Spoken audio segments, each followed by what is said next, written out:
Hey Tribe, it's Stephanie Dickson, and welcome to The Wedge TV, your weekly dose of inspiration, knowledge, and action. Did you know that sexual happiness and confidence actually spreads happiness to other parts of your life? Does sex, love, and play get you excited? If so, you are going to love today's episode and our guest, Erin Chen. Erin Chen is an ex-management consultant turned sexual well-being connoisseur. Last year, she founded Lila Sutra, a company that aims to empower women and their partners to have the passion, intimacy, and oomph they desire in their daily life. Erin, thank you so much for joining us here today on The Wedge TV. Thanks for having me. I'm very excited for our chat today. So you started as a management consultant and then you've moved into sexual empowerment. So tell us a little bit about that switch and how the journey's been for you so far. I think I always knew, like in the back of my mind, this was an area that I love. So growing up, I was always the girlfriend that all my friends came to talk sex with. And when I was a teenager, I wanted to be a lawyer when I grew up, a CEO, and a prostitute. Wow.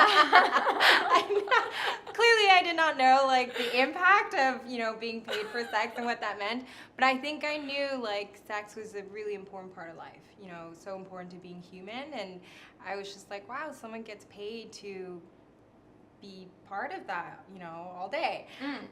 So yeah, clearly I was a bit naive.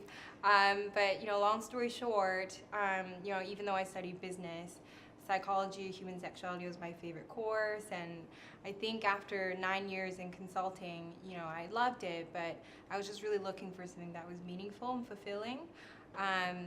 And so then, sexuality popped up again, and then I started Lila Sutra.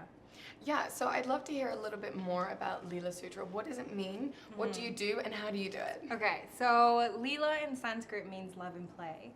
And that's what we really believe in. So, that everyone deserves to have love and play in their lives and in their bedroom. And as you mentioned in the beginning, love and play and happiness in that part of our lives spreads happiness everywhere else. And growing up in both like Western and Asian culture, I noticed in our culture there's just not really a lot of space for us to talk about sex. Everyone feels like it's still very taboo. So we wanted to shift that conversation, make the dialogue fun. So the way we do it right now is we do at-home socials for women and their friends to come together and learn and talk about sex. And I bring over, a very well-curated collection of products for people to shop. And for a lot of times, it's the first time that people get to talk about sex in a fun and kind of non-taboo way and just have a lot of fun. Yeah, no, I think that's great that you're opening that dialogue space and creating a very safe, no judgment zone. I know we've talked about that before. Yeah, the no judgment zone. No judgment zone, No judgment bubble. Which I think is really fantastic. So what are the bigger picture plans for Lila Sutra, and what's the dream? I would love to have mavens. So a maven is the connoisseur, as you introduced in the beginning, and I would love to have mavens throughout Asia who are doing the same thing as I do. Women who are just as passionate for their friends to also be open about sex and just be free when it comes to this topic. Like we can freely talk about fashion, we can freely talk about finance, we can freely talk about sex. Yeah. Awesome. Yeah, I think it's really great, and I love the idea of like spreading it to an Asia-wise movement as well. So yes, that's very exciting. And I know that part of your profits go towards a meaningful cause. So tell us a bit about that and why it's important for you to support that. Yeah, so a while ago I read a book called Half the Sky, and it's really talking about how we're missing out on half the population, women, who can take a very active part in our economy and in society. And it really looked at, what was holding them back. And some of the main issues were around reproductive health, maternal care, sex trafficking, and education. So, right from the beginning for us, this was a really important area that we wanted to impact, women for women. So there are a small percentage of profits from each social where we earmark that goes towards these causes.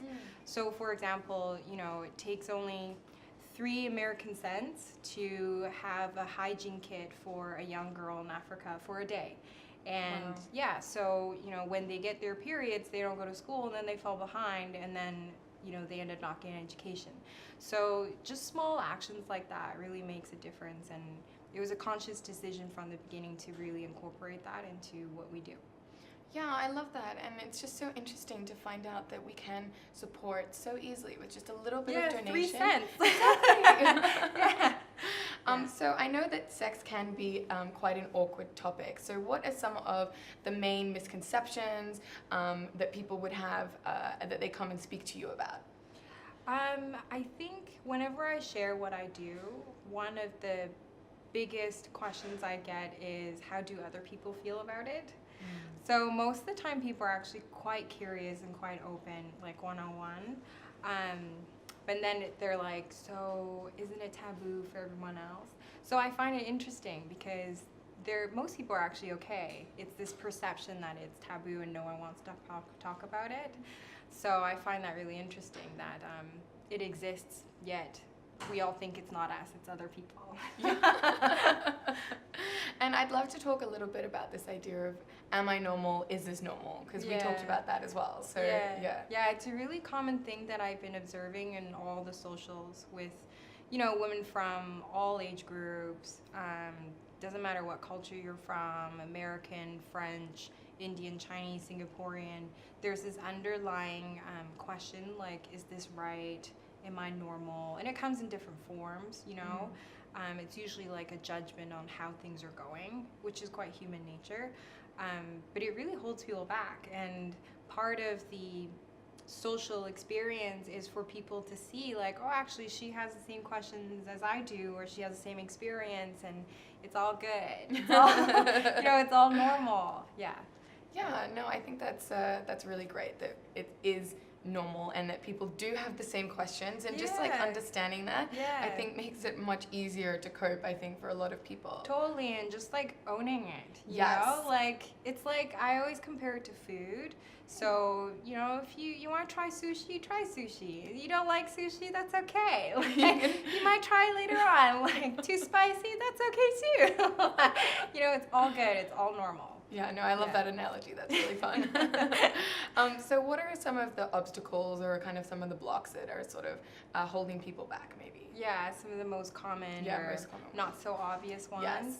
I think one big one is communication, and we hear this a lot, like communicate, like what does that mean? And I think it's hard to openly communicate if you're not, we're not used to talking about sex to start with. So one of the main things holding people back is the type of language that we use, which tends to be quite judgmental. So like, why would I do that? Or why would someone like that? And the minute we use that type of language, it kind of kills all possibility. So that's one of the main blocks actually in the bedroom. It's just the way we think about sex and the way we talk about sex.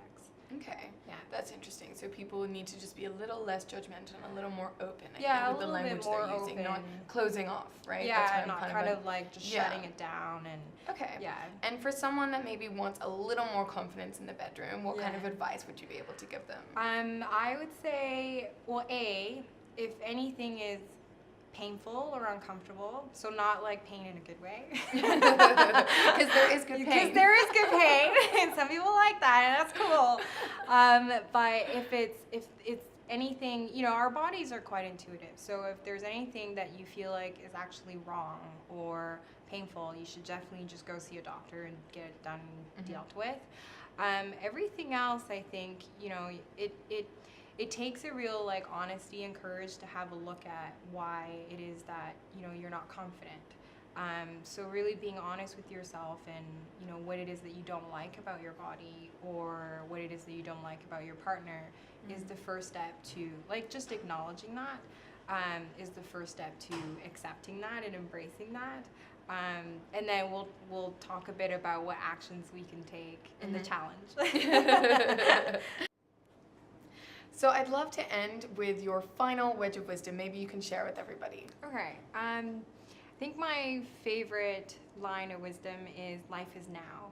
So, we always live life like, oh, there's a tomorrow or oh, someday, sometime. And it's not just in sex, it's not just in relationships, it's in a lot of areas of our lives. So, but we don't actually know what will happen tomorrow.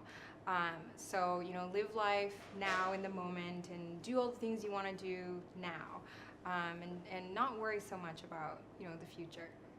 Yeah, I think that's so true. I mean, you can push stuff off and always be caught in, the future and the future tense. Yeah. But it is great to actually remember to be present and actually enjoy. And say the things you want to say. Yes, exactly. Yeah. Well, thank you so much for joining us here today, Erin. It was such a pleasure talking to you. And for everyone watching, what is knowledge without a little bit of action? So Erin and I have a challenge for you. We would love if you can accept something new for the bedroom, or maybe, challenge yourself with something new so that you can have a little more confidence when you're in the bedroom. If you loved this episode, we'd be very grateful if you could share it and subscribe to our YouTube channel. We hope you learned something today so that you can live more consciously tomorrow.